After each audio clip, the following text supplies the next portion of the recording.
नमस्कार साथियों, आप सभी का दिव्य विद्या मंदिर चैनल पर हार्दिक स्वागत है। साथियों, आज हम पढ़ाएंगे भाषा का अंतिम वीडियो। ये भाषा भाग 20 है। इसमें साथियों हमने भाषा विविध करके एक दूसरा भाग 2 बनाए हैं। तो इसमें फुटकल प्रश्नों का संग्रह है। साथियों, एक विद्वान थे डॉक्टर ग्रियर्सन।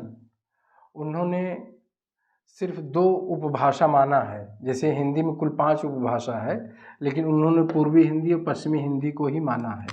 देखिए, पूर्वी हिंदी है और पश्चिमी हिंदी है, और इस 2 उपभाषा के अंतर्गत कुछ 8 बोलियों को ये मान्यता देते हैं। ये 2 उपभाषा माने हैं, पूर्वी हिंदी और पश्चिमी हिंदी, और इसमें 2 उपभाषा के अंतर्गत 8 बोलियों को महत्व देते हैं।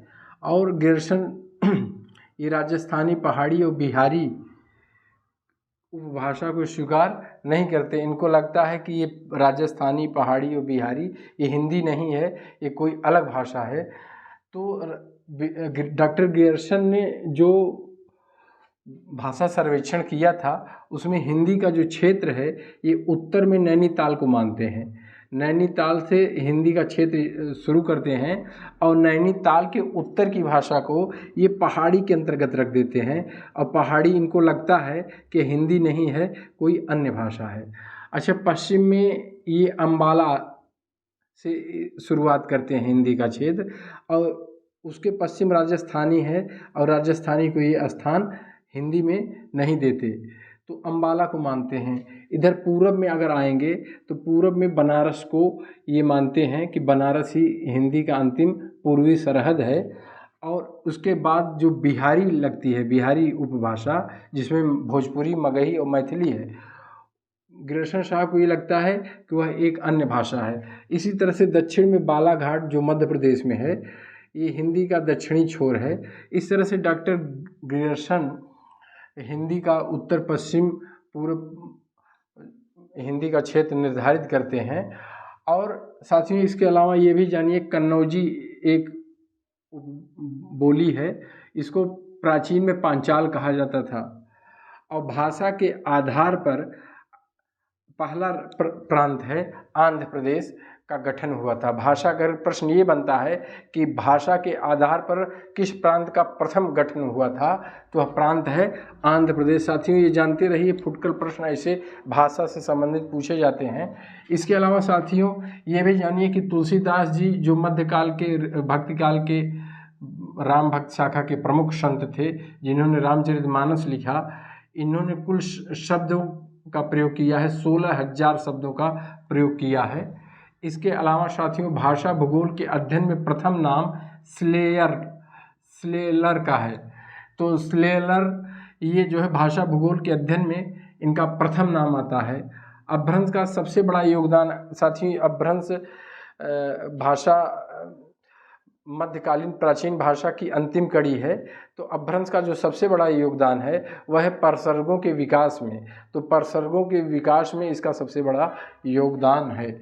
इसके साथियों, खड़ी बोली को परदेसी भाषा कहने वाले विद्वान थे भारतेंद्र साहब। खड़ी बोली को एक परदेसी भाषा, एक विदेशी भाषा कहते थे। इसके अलावा पहला द्विभाषी सॉफ्टवेयर सिद्धार्थ है।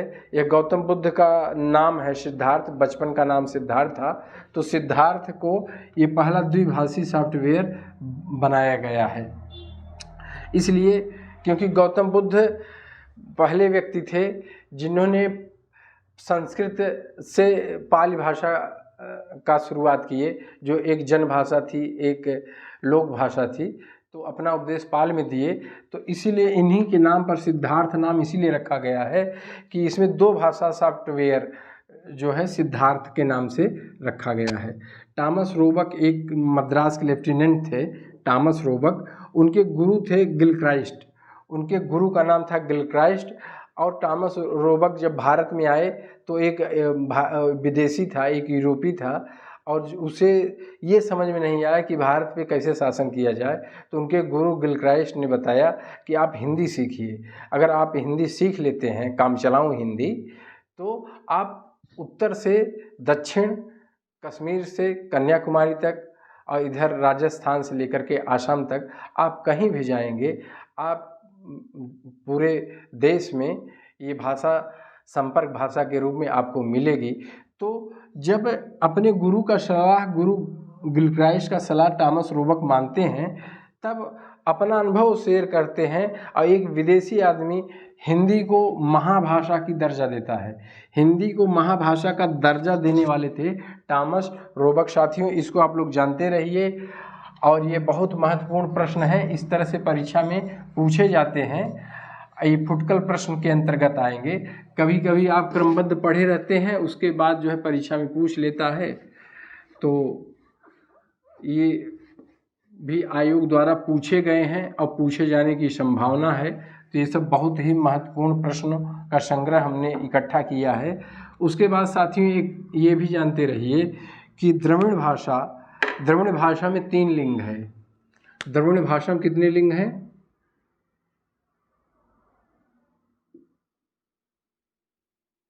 द्रविड़ भाषा में 3 लिंग हैं। 3 लिंग, इसको आप लोग जानते रहिए। 3 लिंग हैं द्रविड़ भाषा में, 3 लिंग हैं, इसको आप लोग जानते रहिए। इसके बाद साथियों ये भी जानते रहिए कि ग्रियर्सन ने खड़ी बोली को,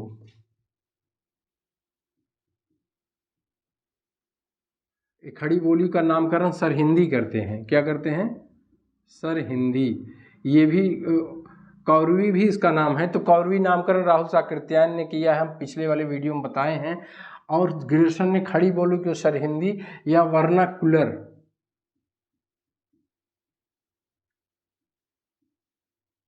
हिंदुस्तानी भी कहा है, इसको भी जानते रहिए। वर्नाकुलर हिंदुस्तानी, खड़ी बोली, सरहिंदी, ये सब कौरवी ये नामकरण है। तो जो ग्रियर्सन ने किया है, खड़ी बोली को सरहिंदी और वर्नाकुलर हिंदुस्तानी कहा गया है। इसी तरह से साथियों ये भी जानते रहिए कि पूर्वी हिंदी, पूर्वी पहाड़ी को ही आप पर्वतीया भी कह सकते हैं। क्या कह सकते हैं? पर्वतीया भी कह सकते हैं और गुरुखाली भी कह सकते हैं। गुरुखाली, इसको भी आप लोग जानते रहिए। पूर्वी पहाड़ी को पर्वतीय, गुरुखाली या नेपाली, इसको 3 नामों से जाना जाता है। कभी कभी परीक्षा में पूछा गया है। ये गुरुखाली जो है दिल्ली अधीनस्थ सेवा चयन बोर्ड में पूछा गया है, गुरुखाली नाम है। तो इसको आप लोग जानते रहिए।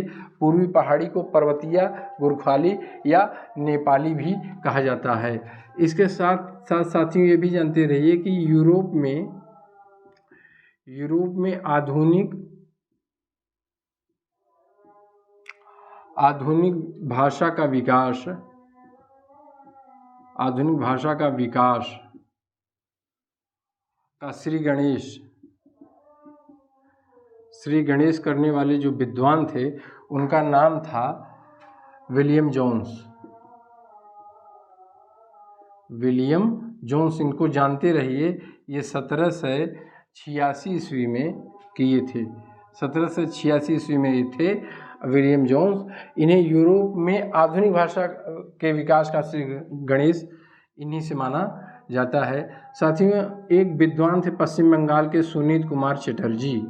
इनका नाम है सुनीत कुमार चटर्जी। ये खड़ी बोली को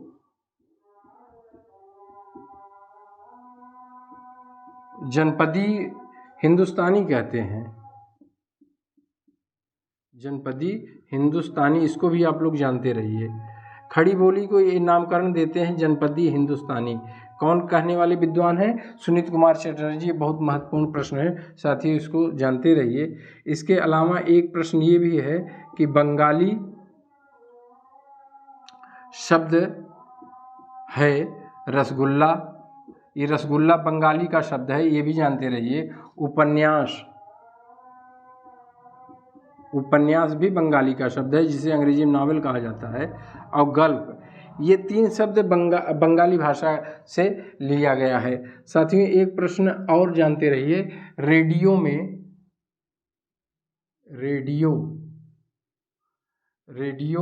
के लिए आकाशवाणी शब्द, आकाशवाणी, ये आकाशवाणी शब्द का नामकरण किसने किया था? तो ये जानते रहिए सुमित्रा नंदन पंत, ये छायावाद के प्रसिद्ध कवि हैं। इन्होंने रेडियो के लिए आकाशवाणी शब्द का प्रयोग किया था। इसके अलावा साथियों एक प्रश्न ये है, काइमोग्राफ, काइमोग्राफ, काइमोग्राफ यंत्र है, ये क्या है? यंत्र है। तो काइमोग्राफ यंत्र किससे संबंधित है? अगर परीक्षा में पूछता है तो ये ध्वनि अध्ययन से संबंधित है, ध्वनि के अध्ययन से संबंधित है। इस तरह से साथियों ये हमने एक छोटा सा वीडियो बनाया है और इसमें फुटकर प्रश्नों का संग्रह है, बहुत ही महत्वपूर्ण और चुनिंदा प्रश्न लिए हैं। साथियों अगर आप लोग इस चैनल में नए हैं तो इसे आप लोग सब्सक्राइब करिए, लाइक करिए, शेयर करिए। धन्यवाद।